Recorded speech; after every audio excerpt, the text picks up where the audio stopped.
Hi, everyone, and welcome. We're your hosts. I am Justin. And I'm Challie. This podcast is a space where we explore practical ways to nurture your mind, body, and spirit to create a happier and healthier life. The content of this podcast is intended for informational and educational purposes only. It is not a substitute for professional mental health advice, diagnosis, or treatment. Listening to this podcast does not establish a therapist-client relationship. If you are experiencing emotional distress or mental health concerns, please seek support from a licensed therapist or a qualified healthcare provider. Welcome back, everybody. Thank you for joining again this week. Today is going to be another solo episode, as Charlie is still having some different baby stuff going on. So she has not been able to do the recording recently, but she will be back. So getting into a topic this week is going to be talking about meditation and how that can be part of our self-care. This is something that I have practiced for a little while, but never really took too seriously. And so I've more recently been able to explore some of the different benefits around meditation, and it has been incredible. I am someone who always has a lot of thoughts racing, and I have a hard time sitting in my own skin at times. Meditation has been a practice that has been able to help me feel a little bit more in tune with myself and a better understanding of myself. I've been able to gain more control over the thoughts that I'm thinking, and also understanding that not every thought has to then be connected to a feeling or an action, where when my mind is just constantly racing, I want to get up and tackle all the things, and then I'm not really making informed choices. So being able to take a step back and allow myself this time of meditation. So I currently practice guided meditation, and so I'll set up a yoga mat and I put my headphones in and I listen to a guided meditation, and it allows me to be able to reclaim some of my day for myself. And meditation doesn't always have to look like this. It can look very different for different people. Sometimes it is just taking that quiet minute in the shower, or it can be connected to prayer. I have some people who hunt in my family, and it can be taking that time by ourselves in the tree stand and being able to just have that time that is dedicated to ourselves, where we're not answering the phone, we're not looking at something, we're not stimulated by all the different things around us. We live in a really fast-paced world, and it can be hard to take this time for ourselves. And especially with social media, there is always so much going on. We might have that fear of missing out, that we're going to miss out on something, or that we have notifications coming in. It is just so beneficial to take that time to quiet our mind. And there's a ton of different studies and different ways that we can practice meditation, but what I really wanted to focus on is kind of just the benefits of taking that time for ourselves and maybe what that looks like for us. I know for so long I was intimidated by meditation because I thought it had to be perfect. And this is something that I even avoided doing at times because I thought that I would do it wrong or that it wouldn't be effective. And truly just being able to give ourselves that 5 minutes, that 10 minutes. I mean, it can be whatever we can spare for that day, but that time to check in with ourselves and to ground ourselves, it can bring us back in tune with the present moment, and it allows us to be more fulfilled in the things that we're doing and show up more authentically because we're able to be more present in the moment.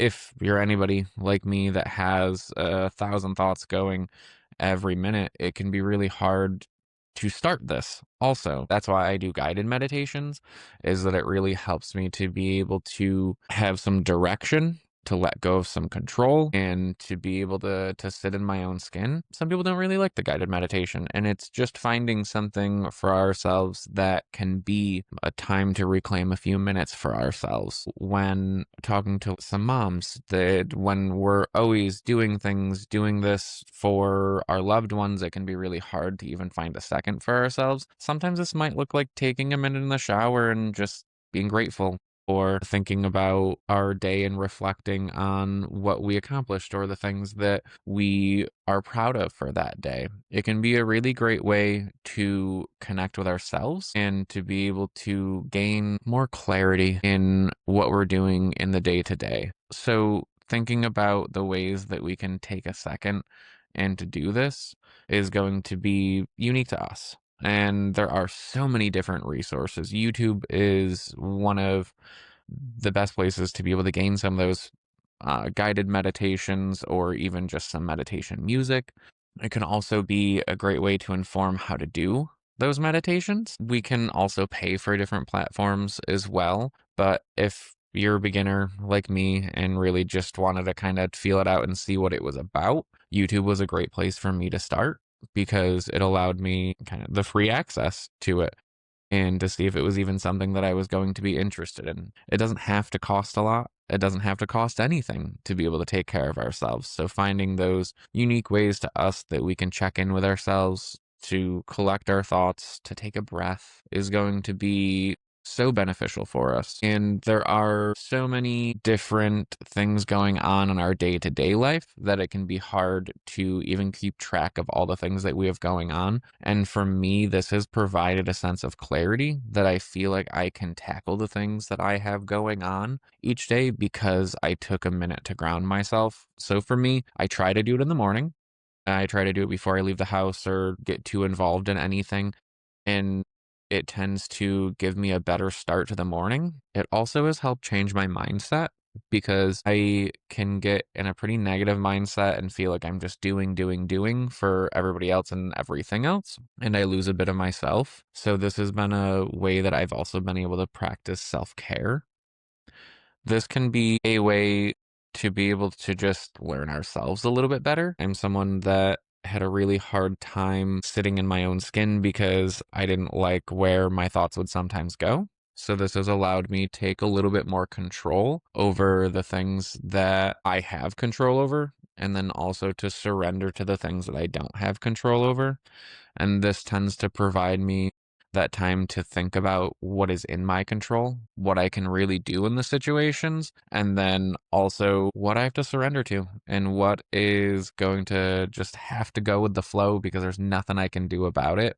But if I don't take this grounding time or this time for myself, I try to tackle all of the things. And it's exhausting. There is no way to be able to tackle everything that comes at us or to have a solution or an answer to everything that is thrown at us. So, this can be a way to be able to separate those thoughts, be able to take that time to prioritize and to gain a better understanding of where we're at. This can also help set some boundaries. So for me, I tend to be really connected to my phone. So this has allowed me have a few minutes that I put my phone on do not disturb and I am able to really just be in the moment that no one else has the control over my attention. So this is something that I didn't realize had as much of an impact, but anytime I would hear the ding of my phone or feel the vibrate of my watch, I would just respond immediately. And that impacted my focus on other things. It impacted my relationships because I would just be looking down or be distracted. So, this has been a really good way to train my mind to be able to take a little bit more control and say, okay, yep, my phone went off, but I can give it a second.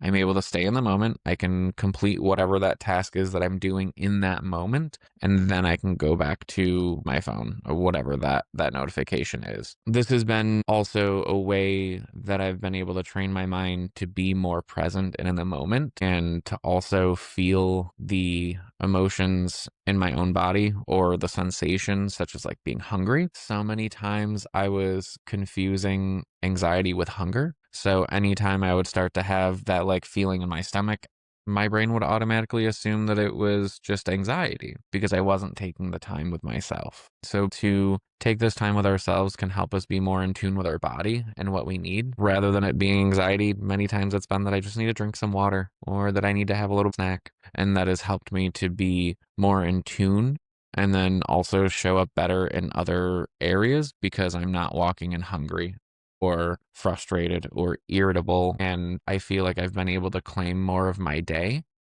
and not just living subject to all the things going on around me. This is something that we can take our time and do whenever, for the most part. We can take some breaths, and this is going to be definitely connected to our breath work. So being able to take a deep breath and be able to do this independently. We can do it in the car. We can do it in, goodness, you can even do it in the bathroom if you needed to take a few minutes to yourself and just collect ourselves. It doesn't have to be this super structured practice that we're doing. It can help. For me, I tend to be an all or nothing person, so it's been really beneficial for me to have a structured practice when it comes to meditation. Like as I said, I set out the mat, I put my headphones in, I turn my phone on do not disturb, I pick a meditation, and then I know for that 10 or that 15 minutes, sometimes 20 if I'm feeling like I really need a little bit more, I'll take that time and do a 20-minute guided meditation, but it allows me that time for myself that otherwise I would be giving in so many other areas. And I know for me, most commonly, the excuse was that I didn't have the time to do it or I didn't know how to do it. Both of those things I realized I was able to overcome with just starting it and doing it and then making it somewhat of a habit. And then now it's turned into a habit that I've actually done for like 5 weeks daily now. And again, not an expert, but it's something that has really helped me to be able to just collect myself and to be more comfortable. So if we need to take that 5 minutes and collect ourselves, it's something that can be so important for us to have that little bit of a reset.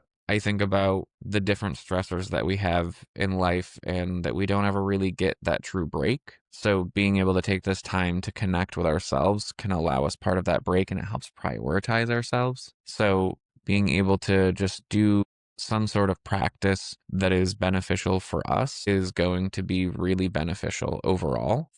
And so I know this started out really talking about the meditation piece of it, but I think it's also important to be able to think about the self-care aspect that comes into this and being able to prioritize ourselves. So then we are able to show up for the other responsibilities or the other people that we have in our life. And self-care does not have to look like getting a massage or going for that pedicure or just the big things that it has been marketed as for so long. Self-care can really just be taking that time, eating well, making sure that we do eat, being able to set boundaries and say no when we have too many things on our plate, to look at ourselves and be kind to ourselves and have compassion for ourselves. I think that is where I have been able to gain a lot out of the meditation practice, is that I've then improved my self-care and then I've also improved my self-talk because I then pay more attention to the different ways that I was not being kind to myself, the ways that I was putting myself down, and the ways that I was just not giving myself the credit that I deserved or that I innately have. I tend to put myself down or view myself differently than others view me. And through self-care, through the practice of meditation, I've been able to challenge those thoughts and recognize those thoughts that have put me down. Some of them have been really connected to negative core beliefs about myself of not being enough, having to be perfect, having to always earn my worth or have that external validation because I felt as though maybe I wasn't worthy enough just for being who I was. So spending that time with myself initially started out as kind of a scary place, and it allowed me to take that deeper look at why I have those negative core beliefs and why those thoughts come in that put me down and make me feel like I'm not doing enough. They even came in and made me feel like I didn't deserve to take that time for myself. And for me, this has been really beneficial because I've been able to then see that I'm worthy of that time and I'm worthy of caring for myself rather than just always being on the go or doing for others. And I've been able to have more positive thoughts that I don't have to be productive to be loved or be productive to be worth it. So it has allowed me to take that step back and just become more kind to myself. I also feel like this has been able to help me think about the way that I treat myself and I treat others, and then who I surround myself with, because it was very easy for me to take in anything that I was hearing or any negative comment, I took it to heart rather than use my discernment or my judgment to think about if it actually applied or if there could have been a different meaning. Because having negative self talk, I took anything that could be even a productive criticism of a way to improve or to get better. I took it as like a failure or a fault of myself rather than it being the action in something that I can do differently.